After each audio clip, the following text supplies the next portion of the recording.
네, 이제 오늘 이 시간에는 지난번에 예고한 대로 최근에 그 러시아 우크라이나 사태가 이 LNG 시장에 어떤 영향을 미칠지 그 점에 대해서 한번 생각을 해보겠습니다. 최근에 이제 러시아 우크라이나 사태를 좀 지켜보시면서 이 조선업에 투자하시는 분들은 이런 제목의 기사를 좀 많이 보셨을 것 같은데요. 러시아로부터 천연가스 수입 의존도가 높은 유럽 국가들이 이제 앞으로는 이 파이프라인이 아닌 배를 통해서 천연가스를 조달받을 거고, 그래서 이제 여기에 필요한 LNG 선박들을 국내 조선사가 수주를 할 것이라는 것입니다. 그러니까 이제 러시아 에너지에 가해진 제재 때문에 LNG 운송 수요가 이제 더 늘어난다는 논리가 있는 것이죠. 그럼 이제 이 말은 맞는 말일까요? 아니면 틀린 말일까요? 일단 이제 이 논리 구조만 놓고 보면 사실 이건 너무나 단순한 시각입니다. 일단 지난 10년간 이제 LNG 시장이 성장할 수 있었던 이유를 보면 이제 그 중에 하나는 이 아시아 지역에서의 LNG 수요가 특히 늘어나고 있기 때문이잖아요. 그리고 이제 그 중심 국가는 바로 중국이었습니다. 그래서 이제 보시는 것처럼 2010년대 중반 이후에 이제 중국은 엄청나게 천연가스를 수입을 하고 있는데, 그리고 이제 중국 이후의 시대는 지난 영상을 통해서, 그리고 이제 이 기사에서 지적을 하는 것처럼 동남아 국가들이 바톤 터치를 할 것으로 전망을 하고 있습니다. 그래서 이제 이 하이라이트 쳐져 있는 이 기사 말미에 보면 향후에 태국, 대만, 방글라데시, 인도네시아, 그러니까 이런 동남아 국가들이 LNG 수요 중심의 그 수요 증가에 핵심 동력이 될 거라고 하는데, 그 이유는 바로 냉방 수요 때문이죠. 그래서 이제 그동안 LNG 시장은 그 아시아 지역을 중심으로 한 수요가 끊이지 않고 계속 쓰일 거기 때문에 성장을 할 수 있었던 것입니다. 그리고 이제 최근에는 이제 이런 논리에 더해서 러시아 우크라이나 사태로 인한 파이프라인으로 천연가스를 조달받았던 유럽도 이제는 이 LNG로 배를 받을 거라는 기대감이 더해지면서 최근에 이제 조선주들은 이런 관점이 생긴 것이죠. 지금 보시는 거는 그 2020년 기준 전 세계 LNG를 배로 실어 나르는 물동량을 좀 나타낸 자료인데요. 현재는 LNG 운반선들이 압도적으로 아시아 지역으로 향하는 걸 볼 수 있는데, 앞으로는 러시아 제재로 인해서 유럽 쪽에서도 유럽 지역도 배를 통해서 천연가스가 가야 되는 만큼 현재 국내 조선사들은 배를 더 많이 만들어야 하는 게 아니냐는 거죠. 그럼 이제 이런 바람대로 이 국내 조선사들은 정말 수주를 더 많이 할 수 있게 될까요? 일단 이 점을 살펴보기 전에 이런 기사를 좀 잠깐 보시면, 러시아가 베이징 올림픽이 열리는 기간에 전쟁을 하지 않으면서 중국에다가 향후 30년 동안 천연가스를 팔았다는 뉴스죠. 근데 이제 한편으로 이걸 보면 러시아는 이미 군사작전을 펼치기 전에 이미 앞으로의 천연가스 흐름의 변화가 어떻게 될지를 예상을 한 것으로 보입니다. 그러니까 전쟁 이후에 앞으로는 선진국들이 러시아산 천연가스를 구입하지 않을 거고, 그러다 보니까는 중국이라는 나라로 해칭을 한 거죠. 그리고 이 기사의 내용을 보면 여기 나와 있듯이 결제 대금은 유로로 결제를 한다고 알려주는데, 현재 러시아가 보유하고 있는 외화 중에 한 30%, 30%가 유로화입니다. 그러니까 이렇게 되면은 러시아는 외화를 중국에다가 주고, 중국은 이 외화를 시장에다가 풀 수 있으니까는 사실 제재를 가한다고 해서 러시아가 극단적으로 힘들어지거나 그러지는 않는다는 것이죠.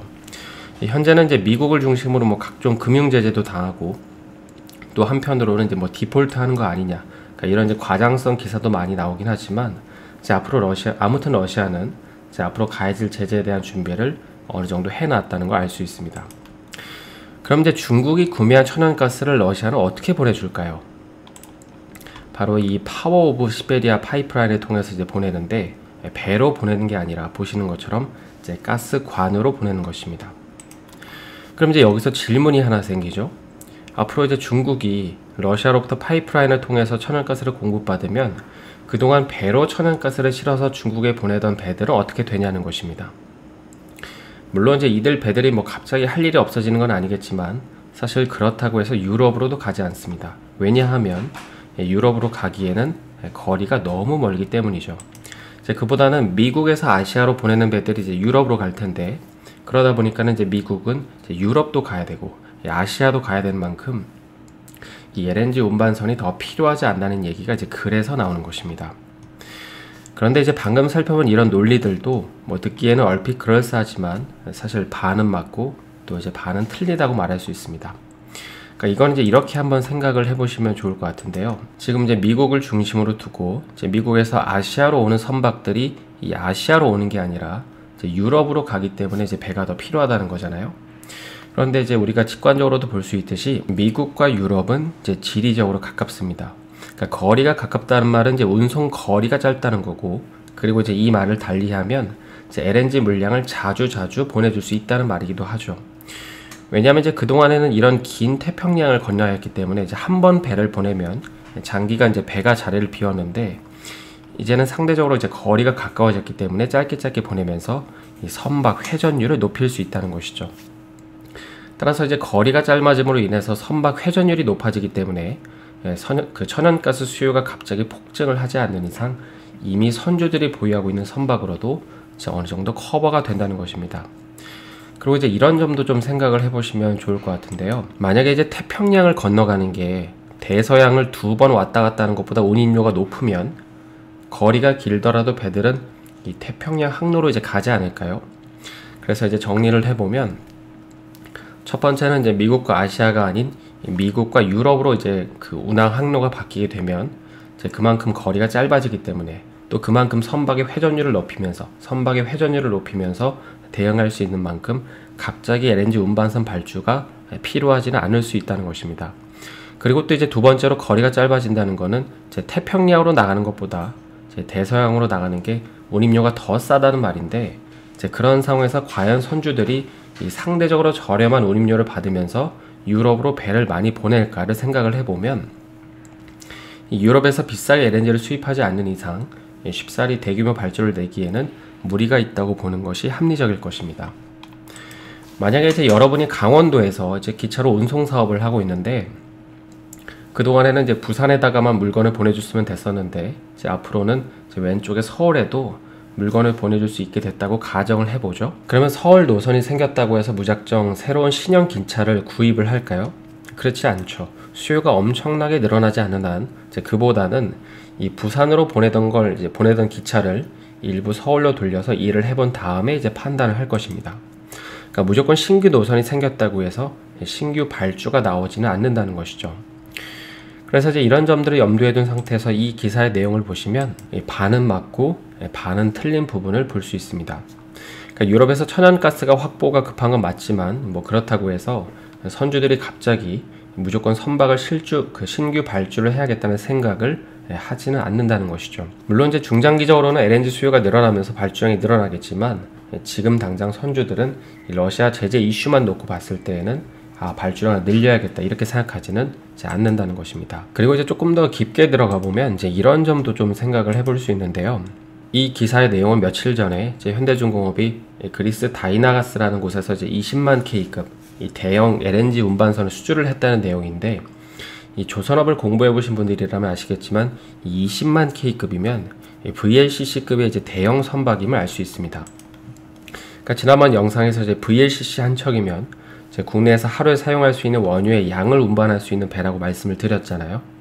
그래서 이제 이걸 보면서 우리가 추려해 볼 수 있는 점 한 가지는, 이 선주는 한 번에 많은 양을 실어서 보내려고 하는 거고, 아마도 이제 추측해 보건대 미국에서 아시아 정도 되는 이런 먼 거리로 많이 실어서 보내는 배를 발주한 거라는 점을 알 수 있습니다. 그리고 여기서 말하는 아시아는 이제 조금 더 생각의 저변을 넓혀가 보면 이제 중국이 될 수 있겠죠.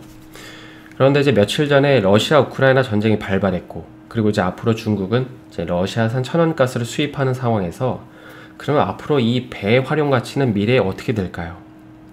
상대적으로 떨어질 수 있습니다. 왜냐하면 이례적인 환경이 조성되지 않는 한 더 늘어나지는 않을 수 있다는 것이죠.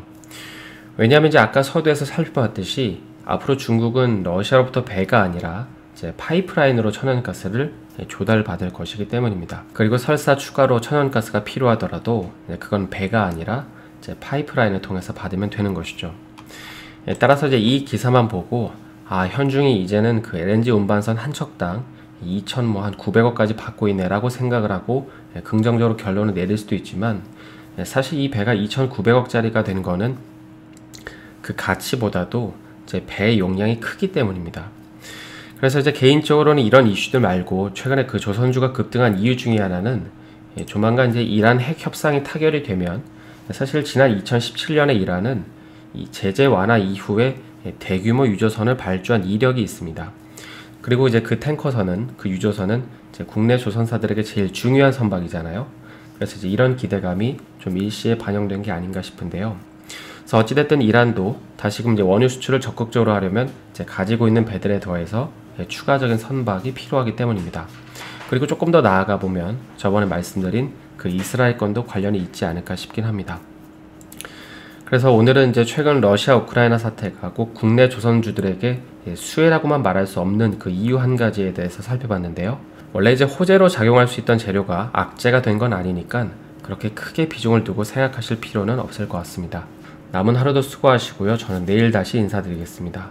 오늘 영상이 도움이 되셨다면 좋아요와 구독 부탁드립니다.